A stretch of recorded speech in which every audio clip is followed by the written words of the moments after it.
Hidup TV mempersembahkan Oase Rohani Katolik yang dibawakan oleh para imam Keuskupan Agung Jakarta. Selamat menyaksikan. Sahabat Oase Rohani Katolik, apa kabar? Kita berjumpa kembali hari ini dalam siaran Oase Rohani Katolik. Dan berbahagia sekali hari ini kita ditemani oleh Romo Peter Aman OFM. Saya Bernadette Marita akan menemani Anda semua sekurang lebih selama 1 jam ke depan dalam Pekan Biasa ke-30 hari Sabtu Imam. Baiklah sahabat Oase Rohani Katolik, marilah kita menyapa salam damai kepada Romo Peter yang sudah hadir di studio untuk Anda hari ini. Salam damai Romo Peter. Salam damai, salam jumpa lagi. Ya, apa kabar, sehat Romo? Alhamdulillah, sehat, baik. Ya, terima kasih Romo. Baiklah sahabat Oase Rohani Katolik, kita awali jumpa kita dengan sebuah doa yang dipimpin oleh Pastor Peter. Sahabat Oase Rohani Katolik yang terkasih, marilah kita mempersiapkan hati kita untuk berdoa. Dalam nama Bapa dan Putra dan Roh Kudus. Amin. Amin. Yesus, Engkaulah harapan kami. Maka tolonglah kami agar dengan berani dan tegas kami memilih untuk tetap melakukan kehendak-Mu. Tolonglah juga para imam-Mu agar pada Sabtu pertama dalam bulan ini mereka mengalami rahmat-Mu yang menyanggupkan mereka untuk menjadi gembala yang baik seperti Engkau sendiri. Engkaulah Tuhan dan penyelamat kami sepanjang segala masa. Amin. Amin. Baiklah sahabat Oase Rohani Katolik, antifon pembuka kita untuk hari ini adalah jiwaku haus akan Allah, Allah yang hidup. Bilakah aku boleh datang menghadap Allah? Bacaan hari ini diambil dari surat Rasul Paulus kepada jemaat di Filipi, bab 1 ayat 18b sampai 26. Saudara-saudara, asal saja Kristus diwartakan, aku bersukacita karenanya. Dan aku akan tetap bersukacita sebab aku tahu bahwa akhir dari semuanya ini ialah keselamatanku berkat doamu dan berkat pertolongan Roh Yesus Kristus. Sebab yang sangat kurindukan dan kuharapkan ialah bahwa dalam segala hal aku tidak mendapat malu. Kuharapkan bahwa seperti dahulu, sekarang pun Kristus tetap nyata dimuliakan dalam tubuhku, baik oleh hidup maupun oleh matiku. Karena bagiku hidup ialah Kristus dan mati keuntungan. Hidup di dunia bagiku berarti bekerja dan menghasilkan buah. Maka aku tidak tahu mana yang harus kupilih. Aku didesak dari dua pihak. Aku ingin pergi dan diam bersama Kristus. Karena ini memang jauh lebih baik. Tetapi demi kalian, lebih perlu aku tetap tinggal di dunia ini. Dalam keyakinan ini, taulah aku bahwa aku akan tetap tinggal dan akan bersama-sama lagi dengan kalian semua, supaya kalian maju dan bersukacita dalam iman. Dengan demikian kemegahanmu dalam Kristus Yesus makin bertambah karena aku, yaitu apabila aku kembali kepadamu. Demikianlah sabda Tuhan. Syukur kepada Allah. Sahabat Oase Rohani Katolik yang terkasih, sekarang marilah kita tanggapi sabda Tuhan dengan Mazmur tanggapan. Jiwaku haus akan Allah, Allah yang hidup. Jiwaku haus akan Allah, Allah yang hidup. Seperti rusa yang merindukan sungai berair, demikianlah jiwaku merindukan Engkau, ya Allah. Jiwaku haus akan Allah, Allah yang hidup. Jiwaku haus akan Allah yang hidup. Bilakah aku boleh datang melihat Allah? Jiwaku haus akan Allah, Allah yang hidup. Bagaimana aku berjalan maju di tengah kepadatan manusia, mendahului mereka melangkah ke rumah Allah di tengah suara sorak-sorai dan nyanyian syukur, di tengah keramaian orang-orang yang mengadakan perayaan. Jiwaku haus akan Allah, Allah yang hidup. Baiklah sahabat Oase Rohani Katolik, sekarang marilah kita siapkan bacaan Injil menurut Lukas bab 14 ayat 1 dilanjutkan ayat 7 sampai 11 yang akan disampaikan oleh Romo Peter untuk kita semua. Kita mulai dengan bait pengantar Injil. Haleluya, haleluya, haleluya. Haleluya, haleluya, haleluya. Terimalah bebanku dan belajarlah padaku, sebab aku lemah lembut dan rendah hati. Haleluya, haleluya, haleluya. Tuhan sertamu. Dan sertamu juga. Inilah Injil Yesus Kristus menurut Santo Lukas. Dimuliakanlah Tuhan. Pada suatu hari Sabat, Yesus masuk rumah seorang pemimpin orang-orang Farisi untuk makan di situ. Semua yang hadir mengamat-amati dia dengan saksama. Melihat tamu-tamu berusaha menduduki tempat-tempat terhormat, Yesus lalu mengatakan perumpamaan berikut.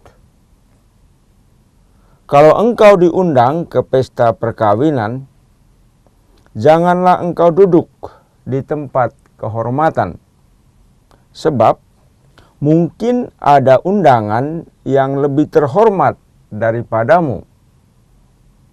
Jangan-jangan orang yang telah mengundang engkau dan tamu itu berkata kepadamu, berikanlah tempat itu kepada orang ini. Lalu dengan malu engkau harus pindah ke tempat yang lebih rendah. Tetapi apabila engkau diundang, duduklah di tempat yang paling rendah. Mungkin tuan rumah akan datang dan berkata, sahabat, silakan duduk di depan. Dengan demikian, engkau mendapat kehormatan di mata semua tamu yang lain. Sebab barang siapa meninggikan diri akan direndahkan, dan barang siapa merendahkan diri akan ditinggikan. Demikianlah Injil Tuhan. Terpujilah Kristus. Sahabat Oase Rohani Katolik yang terkasih, setelah kita menyimak firman-firman Tuhan pada hari ini, marilah kita menyimak permenungan yang akan disampaikan oleh Romo Peter untuk kita semua. Romo, dari firman-firman Tuhan hari ini, kabar sukacita apa yang ingin disampaikan? Baik, sahabat Oase Rohani Katolik yang terkasih, kita mulai merefleksikan atau merenungkan bacaan pertama yang tadi diambil dari surat Paulus kepada umat di Filipi. Dari perikop tadi saya tertarik pada satu kalimat yang saya lihat sebagai kalimat kunci, karena di sana saya menemukan Paulus betul menyatakan kekuatan imannya pada Kristus. Dia katakan tadi, hidup adalah Kristus, mati keuntungan. Nah, dalam refleksi saya, pernyataan Paulus ini amat mengesankan. Lahir dari suatu pengalaman pergulatan iman yang akhirnya memang berbuah pada suatu kematangan iman. Dan pada Paulus, kematangan iman itu amat nyata di dalam totalitas pemberian diri dan pengabdiannya untuk terus-menerus mewartakan Yesus Kristus dengan keyakinan yang amat kuat, tanpa ragu, tanpa rasa takut, tetapi bahkan dengan penuh optimisme. Kendati berhadapan dengan kesulitan. Tadi Paulus mengatakan atau menyatakan pengalamannya itu justru ketika dia berada di dalam penjara. Dia menderita, ditahan akibat mewartakan Kristus. Tetapi dalam penderitaan itu atau dalam keadaan terpenjara, Paulus masih memperlihatkan optimisme, kekuatan dan harapan yang teguh bahwa dia akan bersukacita. Nah, kita semua tahu bahwa Paulus banyak mengalami penderitaan, baik itu siksaan fisik di dalam penjara maupun mendapat banyak sindiran atau penolakan ketika dia mewartakan Kristus. Dia menseringkan pengalaman penderitaan itu dalam surat kepada umat di Filipi yang baru saja kita dengar.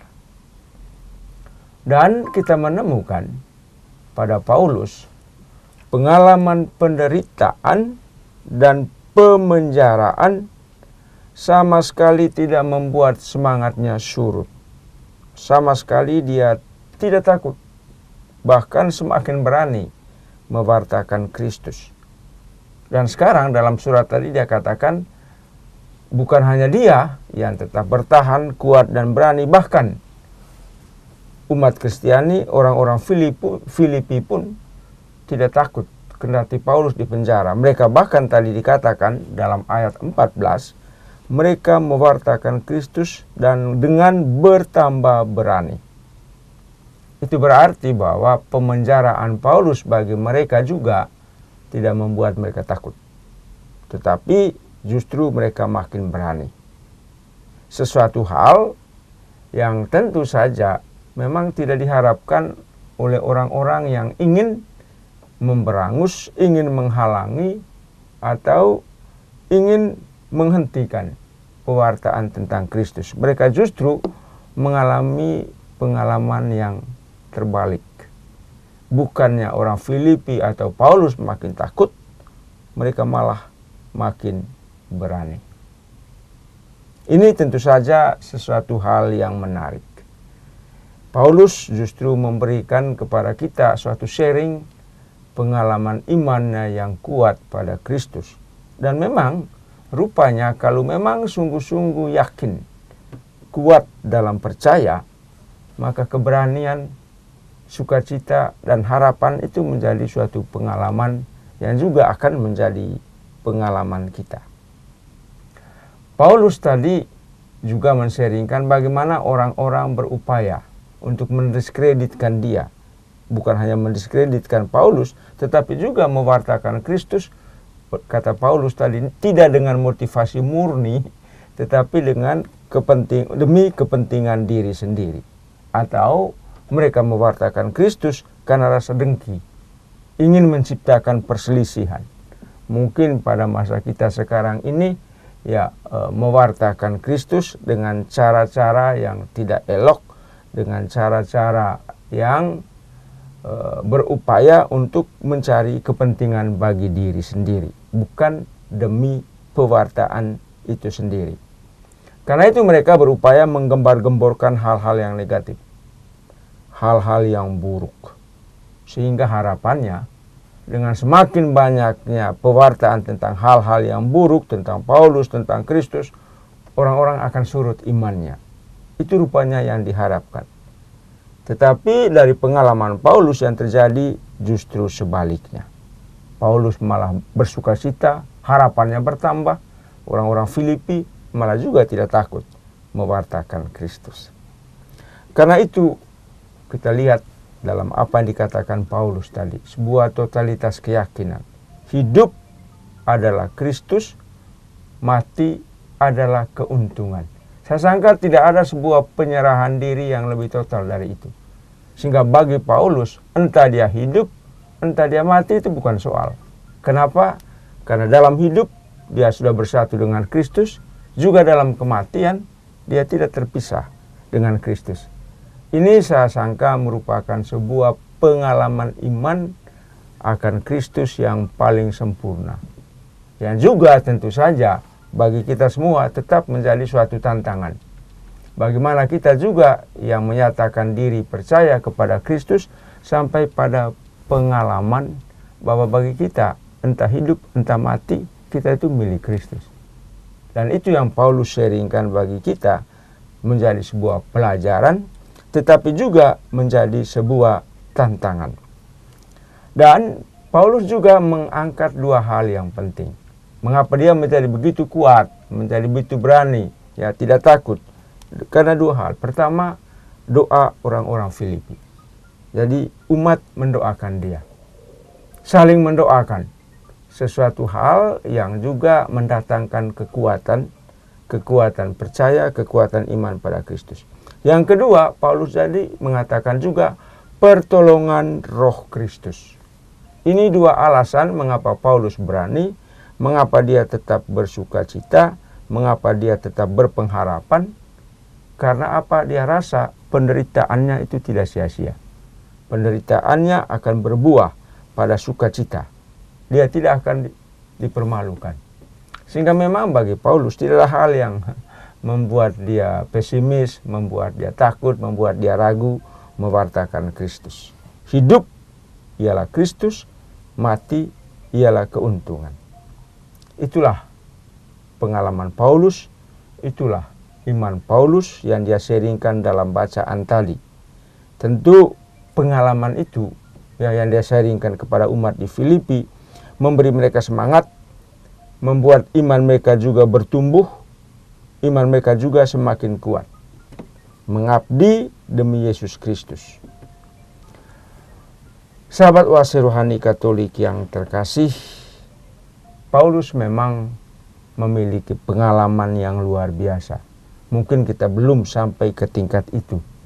Tetapi ada dua hal yang boleh kita harapkan sebagai juga sumber kekuatan bagi kita di dalam upaya memberi kesaksian tentang Kristus, yaitu kekuatan doa. Umat Filipi mendoakan Paulus. Yang kedua, kepercayaan dan keyakinan bahwa kita tidak bekerja sendiri. Tetapi kehadiran Roh Kristus, kehadiran Roh Kudus yang menjadi sumber kekuatan bagi kita. Yang menerangi, yang memberi kita kekuatan, yang juga memang membesarkan harapan, optimisme, dan sukacita kita di dalam mewartakan Kristus. Bagi kita, Paulus tentu saja menjadi model. Contoh seorang pewarta dengan spirit, dengan komitmen, dan totalitas penyerahan diri yang luar biasa. Dia tidak mencari apa yang menguntungkan bagi dirinya. Dia bahkan rela menanggung penderitaan, dipenjarakan, disiksa, bahkan juga ditolak. Tetapi dia tuh percaya. Dia tidak akan dipermalukan karena pengalaman-pengalaman seperti itu. Karena dia mengalami Kristus hidup dalam dirinya. Kristus hadir di dalam hidupnya. Sehingga bagi Paulus, entah dia hidup, entah dia mati, segalanya bagi dia adalah Kristus. Tentu hal ini amat luar biasa. Menjadi tantangan bagi kita, tetapi juga menjadi semacam buku yang mesti kita buka untuk kita pelajari, untuk kita hirup spirit dan semangatnya. Saya kurang lebih merefleksikan hal-hal seperti ini dari bacaan yang baru saja tadi kita dengarkan. Ya, terima kasih Romo. Ya. Romo, apa yang dimaksud dengan kematangan dari pihak Paulus sendiri, Romo? Iya. Tadi Romo mengatakan kematangan. Iya. Artinya iman itu kan sesuatu proses ya, bertumbuh. Ya, kita mulai percaya, kadang-kadang ada ragu-ragu, tetapi pengalaman semakin lama kita percaya, semakin lama kita mengenal Kristus, kekuatan itu juga muncul, kekuatan iman juga akan bertumbuh. Semakin matang dalam arti kendati kita mengalami kesulitan, tantangan, tantangan itu tidak membuat kita surut, tidak membuat kita mundur, tidak membuat kita lalai atau lemah di dalam memberikan kesaksian tentang Kristus, karena kita yakin, ya, kita kuat, kita matang di dalam hidup beriman kita. Ya. Bagaimana dengan sikap para pengikut Paulus atau pengikutnya pada saat itu, Romo? Iya, yang menarik tadi kan Paulus mengatakan dia menjadi kuat berkat doa mereka. Ya. Itu satu hal. Jadi mereka mendoakan Paulus. Kemudian yang kedua adalah pengalaman Paulus itu tidak membuat mereka takut. Ya, Paulus ini kan boleh dikatakan pemimpinnya. Seperti dia pemimpin jemaat di situ, orang yang ditokohkan. Tentu saja para lawan berharap ketika sang tokoh ini dipenjarakan, yang lain akan takut. Ya. Itu kan biasa ya. Kalau pemimpinnya diambil, yang lain pasti mundur. Yang terjadi pada pengalaman umat Filipi justru terbalik. Ketika Paulus dipenjarakan, justru mereka makin berani mewartakan Kristus. Mereka tidak menjadi takut.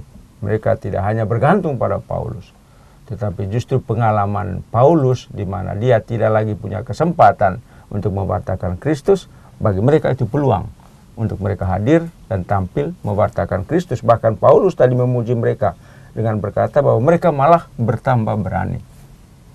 Jadi itu saya sangka hal yang amat menarik dalam pengalaman Paulus dan juga dalam pengalaman iman umat di Filipi ini. Ya. Tadi Pastor mengatakan karena bagiku hidup ialah Kristus dan mati adalah keuntungan.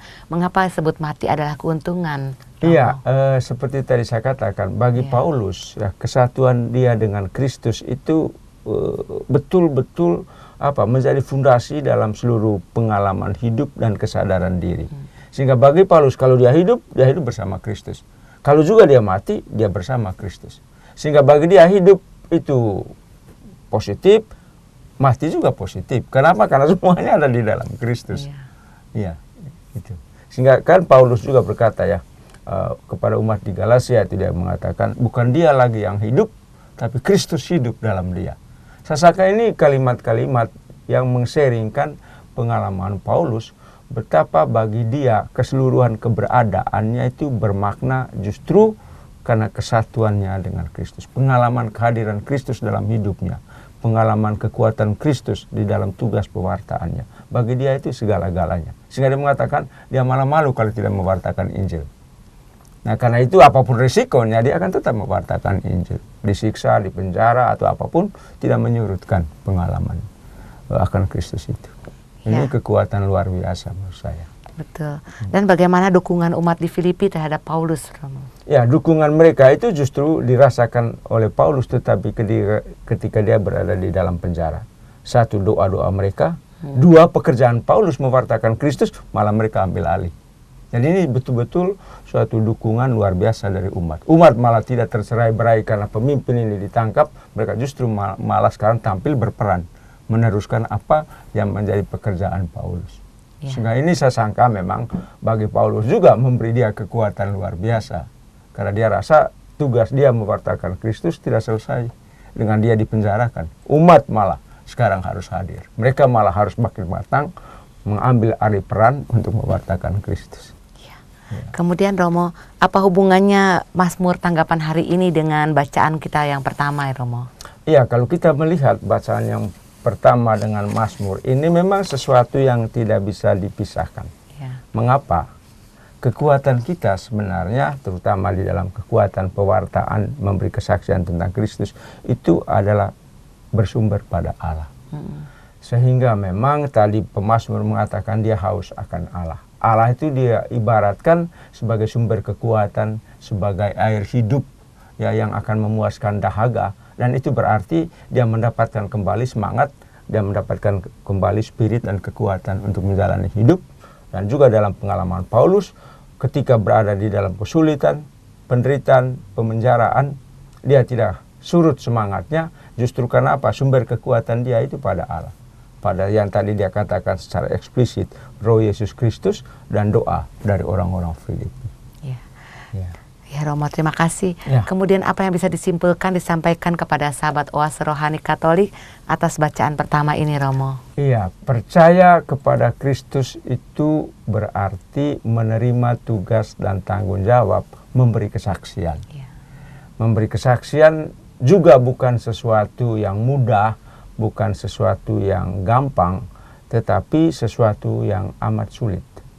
Dalam pengalaman Paulus, mewartakan Kristus justru menghadapkan dia pada penderitaan fisik secara konkret dipenjarakan. Mungkin kita juga dalam arti tertentu dan dalam intensitas tertentu mengalami kesulitan dan tantangan, tetapi dari Paulus kita belajar. 1, saling mendoakan.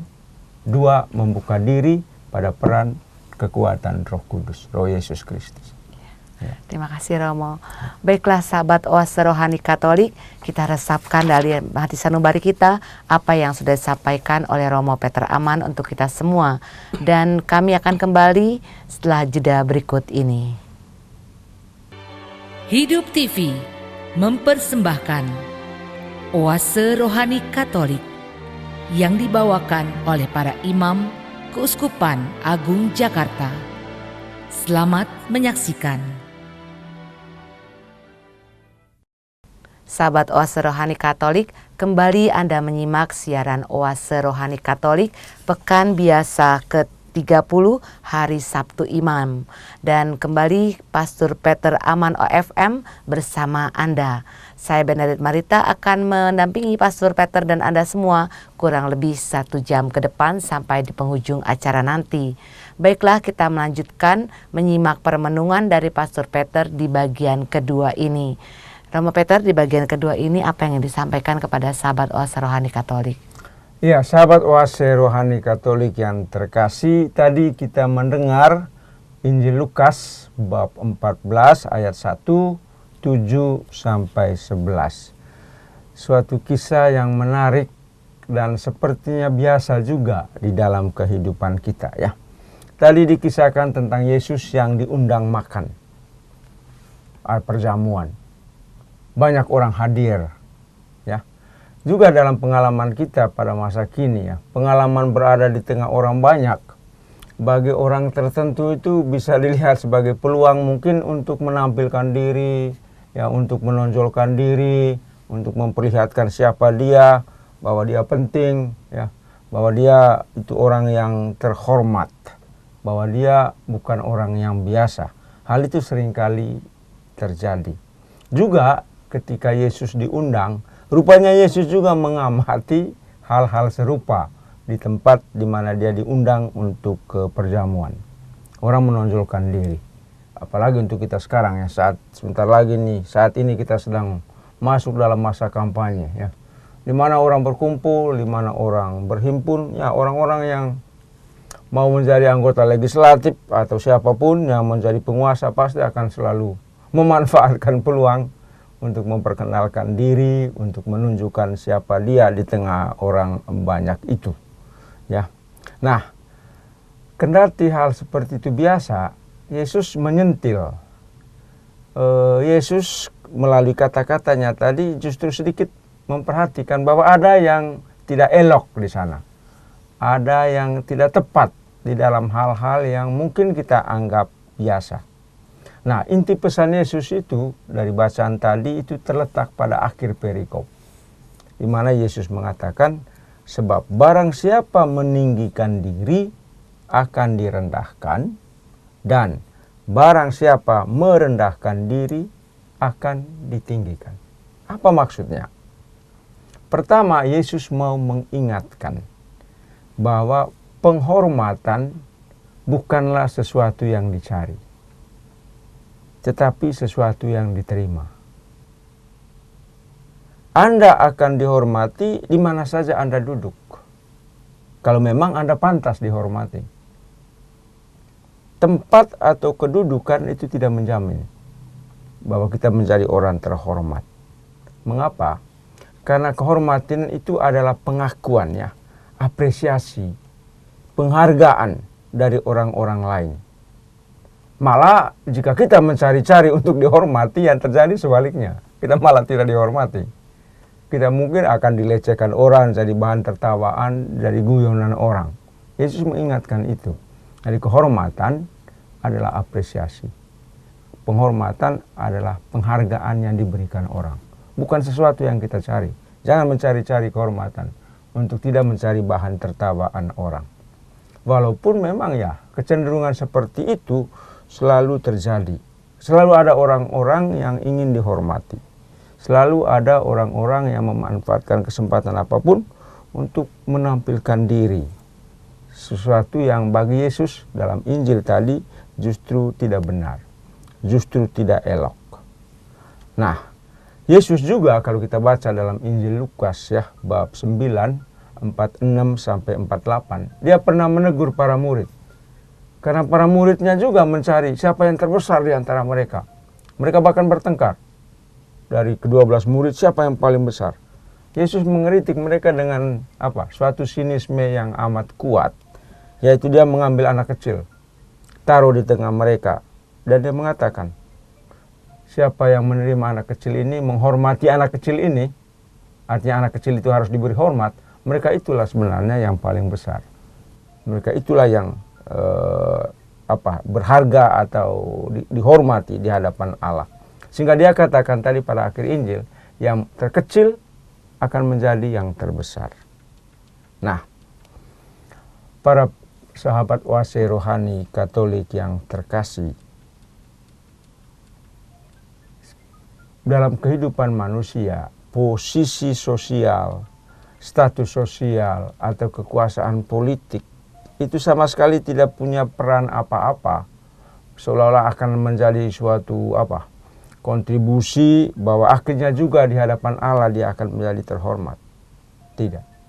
Posisi sosial, status sosial itu akan menjadi sarana bagi kita untuk mendapat kehormatan ketika posisi-posisi itu justru dimanfaatkan atau kita abdikan untuk peduli, untuk mengabdi, untuk mengupayakan kebaikan, mengupayakan kesejahteraan orang-orang kecil, orang-orang yang tersingkir, orang-orang yang dibuang.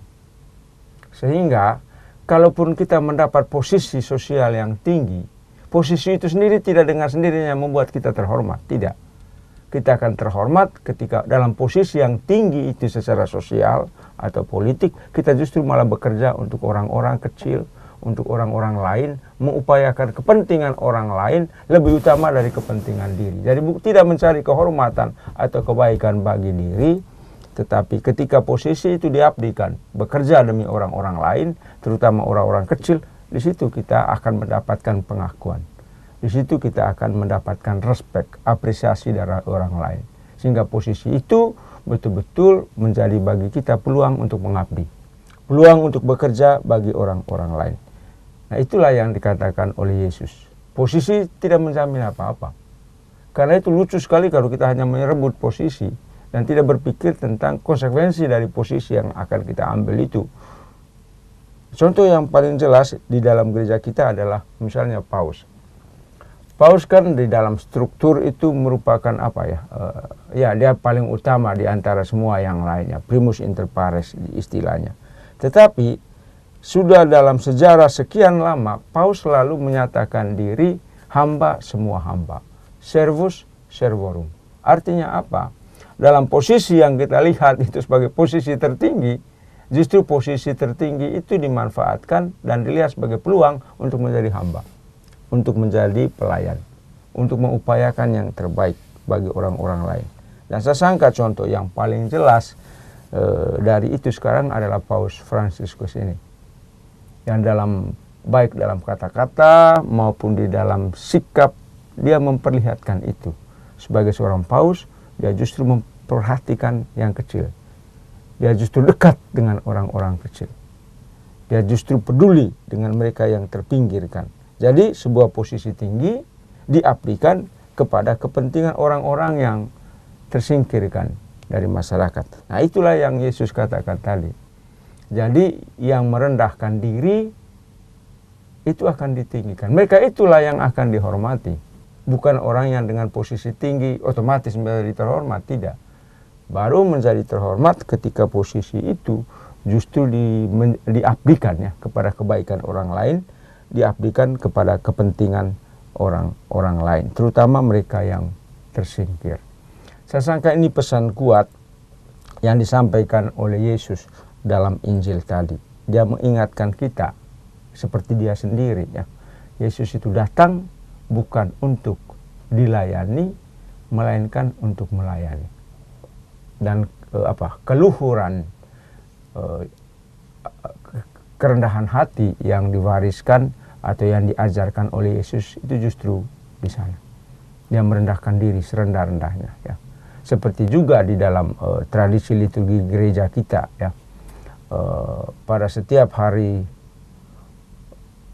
Kamis Putih itu ya, diperagakan sebuah liturgi yang mengajar kita semua untuk merendahkan diri dalam bentuk mencuci kaki.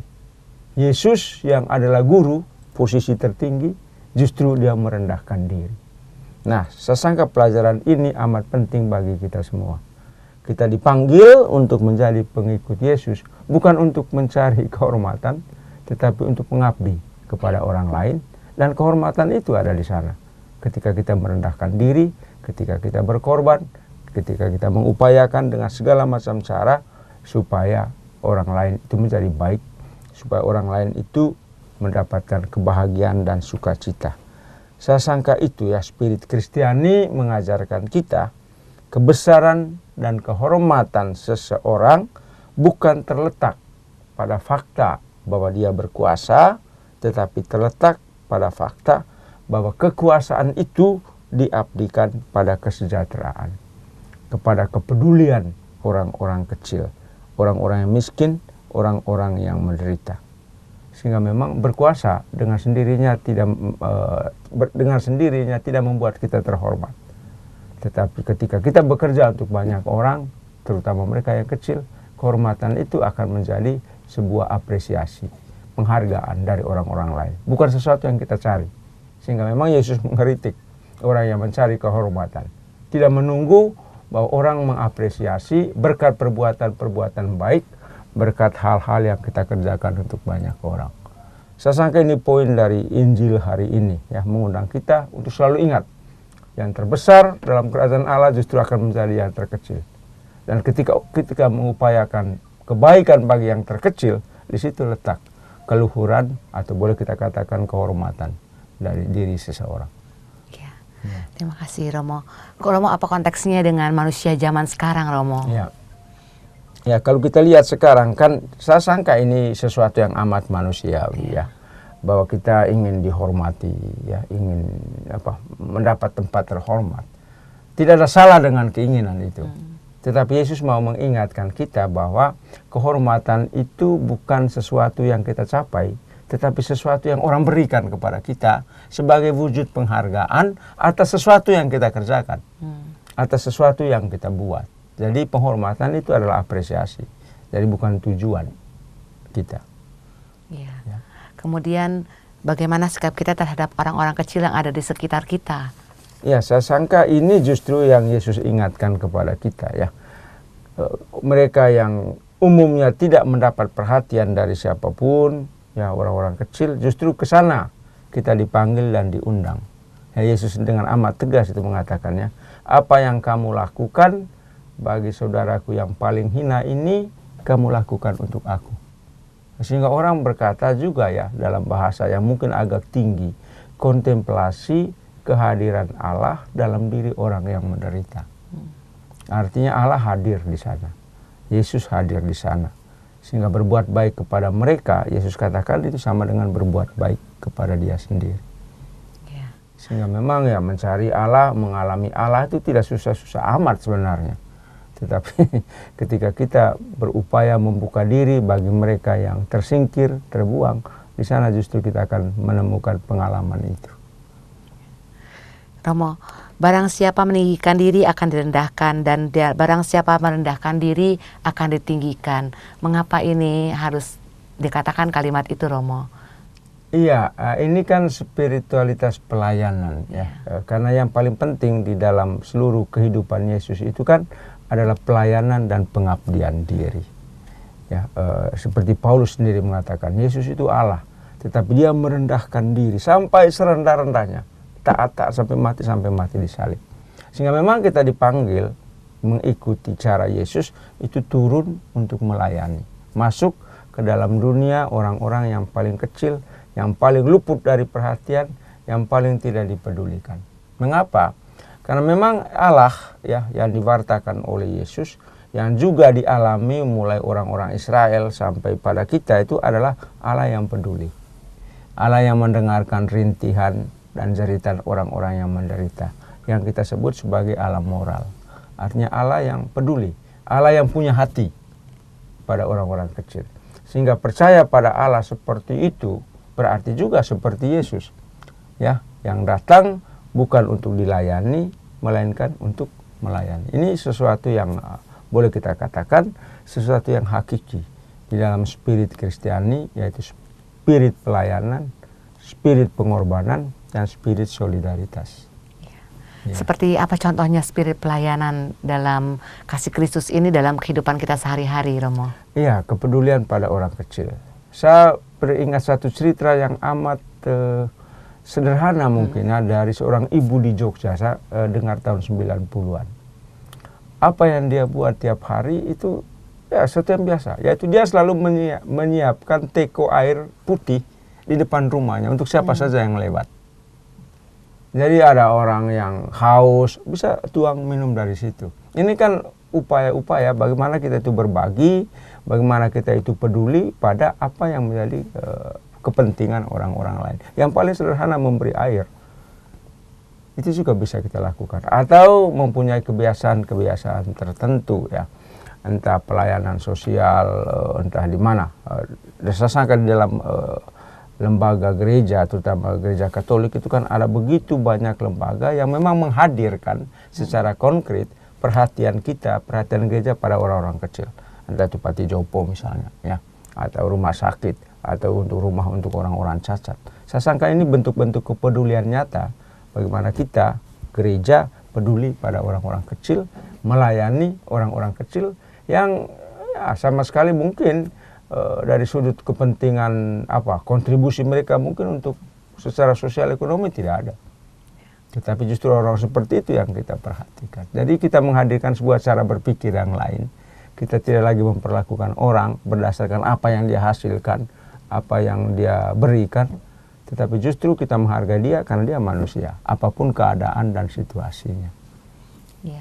Romo, dalam konteks kita Bhinneka, kita Indonesia, Romo, apakah yang dapat kita lakukan hanya dengan saudara-saudara kita saja, atau dengan saudara-saudara sebangsa setanah air, dengan konteksnya kita Bhinneka, kita Indonesia tadi, Romo? Iya, pelayanan kasih itu tidak bisa dibatasi, entah oleh kepercayaan, suku atau apa, tidak.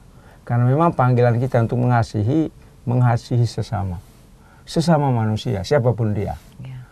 Nah, kita juga ya, Yesus mengatakan supaya kita menjadi garam, supaya kita menjadi terang. Justru konkretnya menjadi garam dan terang itu di dalam pelayanan kasih seperti ini, di mana kita bekerja untuk kepentingan siapa saja, di mana kita berbuat demi kepentingan dan kebaikan siapa saja. Dan saya sangka untuk konteks kita yang kita sebut sebagai saudara-saudara sebangsa dan setanah air, situlah tempatnya kita mengabdi. Ya, jadi kalau kita mengatakan kita ini saudara-saudari sebangsa dan setanah air, mestinya hal-hal yang mengatakan beda agama, kepercayaan, suku itu tidak relevan sebenarnya. Jadi kita berbuat baik untuk kebaikan seluruh bangsa ini, untuk kebaikan kita bersama sebagai warga Indonesia, siapapun dia. Kemudian bagaimanakah tanggapan dari orang-orang kecil ini seharusnya terhadap orang-orang yang telah menolongnya, Romo?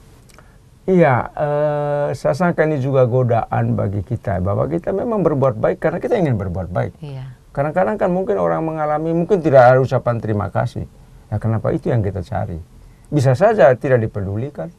Dalam pengalaman kita juga kan, kita ingin sekali berbuat baik, tetapi keinginan itu tidak ditangkap orang. Jadi biasa saja, tidak peduli. Mungkin kita menggerutu, sudah ditolong, kamu berterima kasih. Saya sangka kita tidak perlu menggerutu seperti itu kalau memang niat kita itu untuk berbuat baik.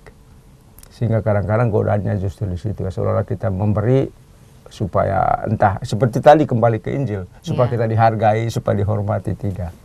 Tetapi justru memberi karena memang kita mau memberi. Itu motivasi.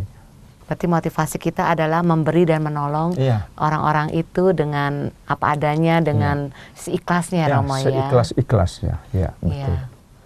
Kemudian Romo, bagaimanakah yang dicontohkan oleh Yesus Kristus di dalam hal menolong orang-orang kecil ini? Iya. Contohnya. Iya, kalau kita lihat Yesus peduli pada orang-orang kecil, bukan hanya kecil secara sosial ekonomi, tetapi juga secara di dalam kehidupan bersama. Misalnya, kedekatan dia dengan orang-orang yang oleh masyarakat dianggap sebagai orang berdosa. Pemungut cukai misalnya, ya. Iya. Yang menarik kan di dalam kelompok Yesus itu dia memanggil pemungut cukai juga menjadi muridnya. Levi itu ya, pemungut cukai. Jadi dia juga dekat pada orang-orang yang disingkirkan oleh orang-orang lain. Atau misalnya banyak sekali contoh tentang perempuannya. Bahkan dalam Injil Yohanes itu ya dikisahkan tentang perempuan yang kedapatan bersinah. Ya, ditarik oleh banyak orang dibawa ke hadapan Yesus. Lalu ya Yesus ditanyai, perempuan ini kedapatan bersinah, apa pendapatmu? Nah, kalau Yesus itu menghadapi persoalan itu secara legal formal, maka hukumnya ada. Tinggal ambil batu merajam. Iya. Tapi penegakan hukum itu tidak dipilih oleh Yesus. Tapi dia malah bertanya, siapa yang tidak berdosa, silakan lempar batu pertama. Artinya apa? Pengalaman keberdosaan orang lain mesti juga menjadi bagi kita bahan untuk koreksi diri. Jangan sampai kita juga sama sebenarnya. Tapi kecenderungan kita adalah mengadili orang, menghakimi orang. Sehingga pilihan Yesus adalah, dia katakan, aku pun tidak akan melempari engkau dengan batu, pergilah dan jangan berdosa lagi. Jadi dia justru mengapresiasi, ya, dia justru menghargai orang dalam pengalaman kelemahan manusiawi pun.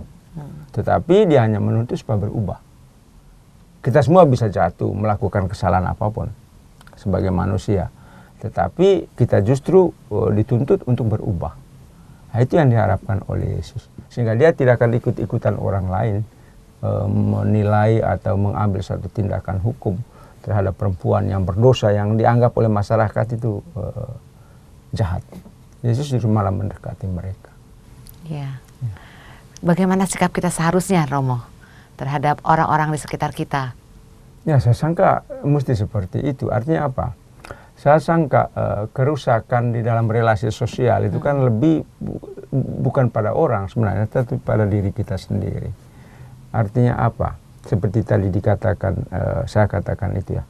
Yesus melihat keberdosaan, kegagalan yang terjadi pada manusia. Tetapi pengalaman keterpurukan itu kan berarti suatu kondisi di mana kita membutuhkan kekuatan untuk bangun, kekuatan untuk bangkit. Nah, karena itu kepada orang berdosa, pengampunan yang Yesus berikan, pemulihan, supaya dia mulai lagi, supaya dia semangat lagi. Kepada orang yang miskin, kelaparan, kekuatan yang diberikan, makan diberikan kepada orang-orang yang lapar. Nah, saya sangka kita juga seperti itu. Artinya ada sebuah imajinasi ya. Kalau saya dalam pengalaman seperti itu, apa yang saya buat? Nah, kalau itu terjadi, maka kita akan lebih solider pada kegagalan, mungkin pada kekurangan orang-orang lain. Kenapa? Karena saya pun, entah dengan satu dan lain cara, akan juga mengalami hal yang sama. Kalau refleksinya mulai dari situ, kita akan menjadi lebih terbuka, kita akan menjadi lebih peka, kita akan menjadi lebih peduli pada kekurangan, pada kegagalan orang lain. Bukan malah menghakimi. Romo, apa yang bisa disimpulkan dari bacaan hari ini atau dari Injil hari ini untuk disampaikan kepada sahabat Oase Rohani Katolik? Ya, para sahabat Oase Rohani Katolik yang terkasih, ya, dari bacaan-bacaan hari ini kita boleh menyimpulkan satu hal. Yang pertama, dari pengalaman Paulus kita belajar tentang kekuatan iman yang membuat Paulus tetap optimis, tetap berani, kendati dia berada di dalam banyak kesulitan berkat iman akan Kristus. Yang kedua, dari bacaan Injil kita diajarkan oleh Yesus bahwa kita dipanggil untuk mengabdi.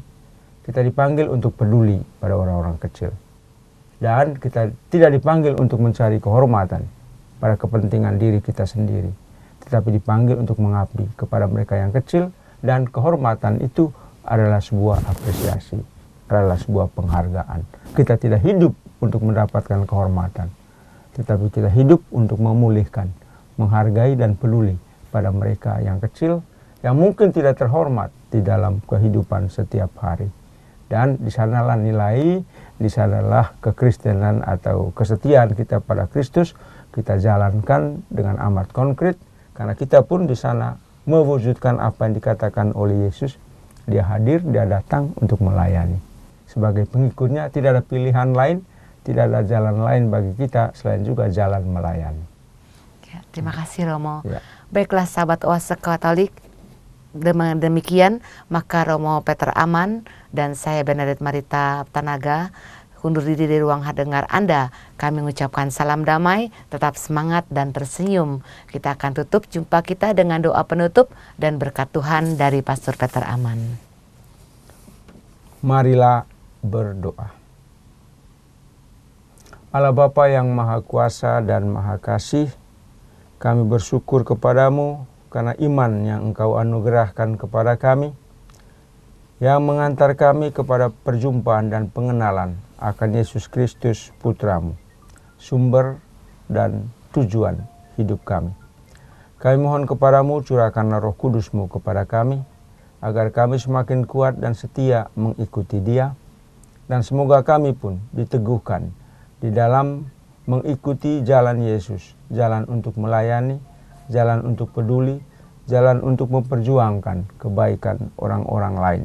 Seperti Dia, semoga kami pun memiliki spirit datang untuk melayani, bukan untuk dilayani. Berikanlah kami Roh-Mu, agar kami setia mengikuti Putramu Yesus Kristus, Tuhan dan pengantara kami, kini dan sepanjang masa. Amin. Kita akhiri dengan mohon berkat Tuhan. Tuhan sertamu. Dan sertamu juga. Semoga saudara-saudari semua, mereka yang kita ingat dan kita doakan, serta seluruh alam ciptaan, mendapatkan rahmat dan berkat dari Allah yang Maha Kuasa, Bapa, Putra, dan Roh Kudus. Amin. Baiklah sahabat Oase Rohani Katolik, sampai jumpa lagi di siaran Oase Rohani Katolik berikutnya. Kita Bhinneka, kita Indonesia. Demikianlah Oase Rohani Katolik yang dibawakan oleh para imam Keuskupan Agung Jakarta. Tuhan memberkati.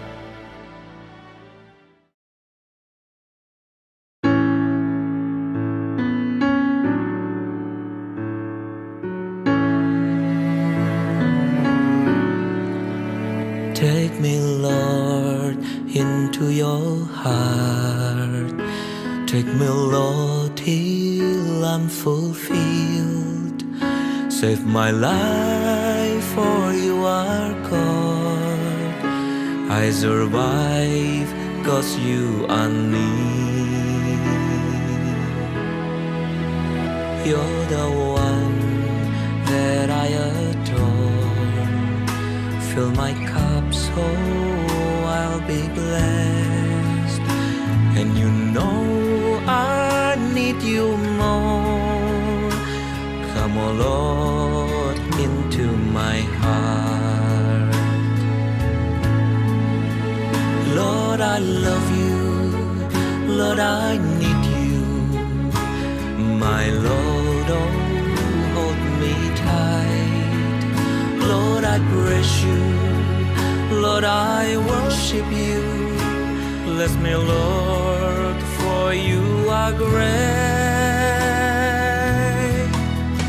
You're so kind, oh Lord, in all my life, that I will love you always. Bring me hope for all my hardship, so we all will see the light. Oh Lord.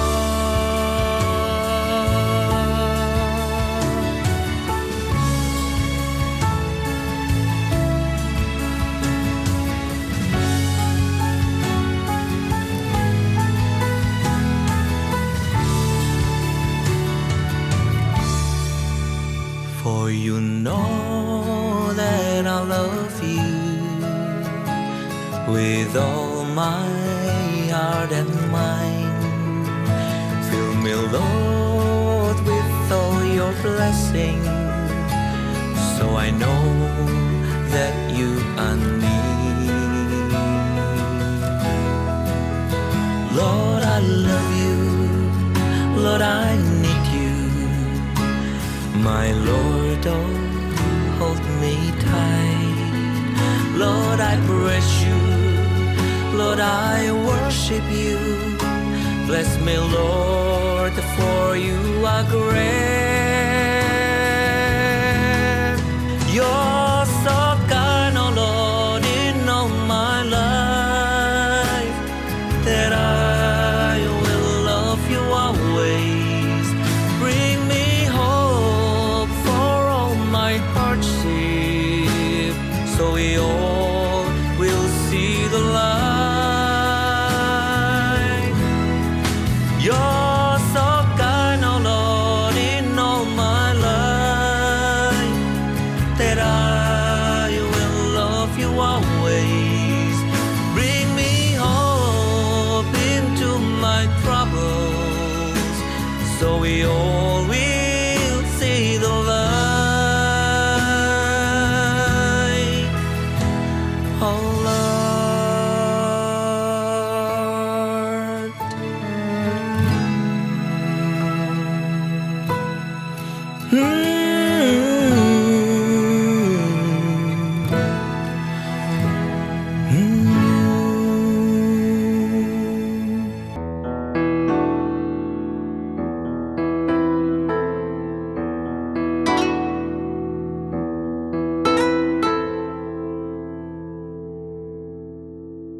Yang selalu aku rindukan, berbagi hidup bersamamu.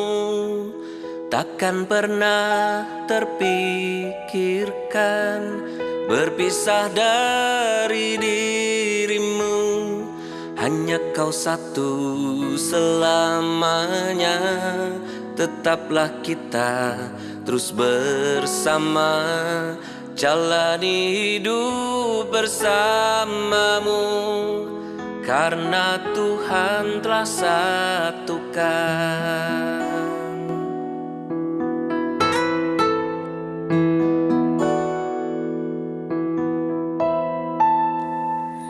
Yang selalu aku rindukan, berbagi hidup bersamamu. Takkan pernah terpikirkan berpisah dari dirimu.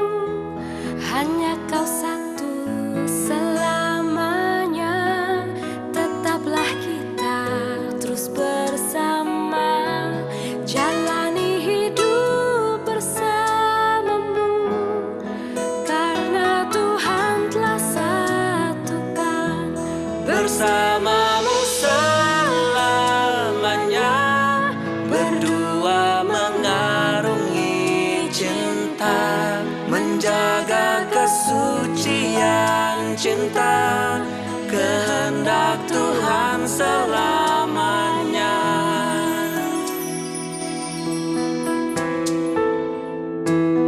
Oh,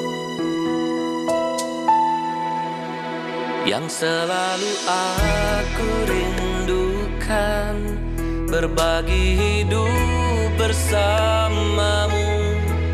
Takkan pernah terpikirkan berpisah dari dirimu. Hanya kau satu selamanya, Tetaplah kita terus bersama.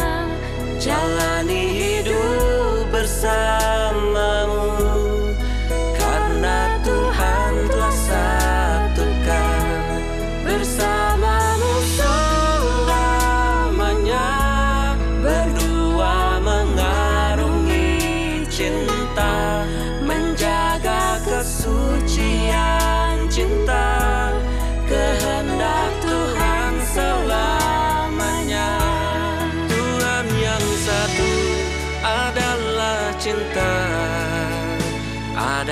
kekuatan padanya, dan kasih kita untuk selamanya. Janjiku selalu setia bersama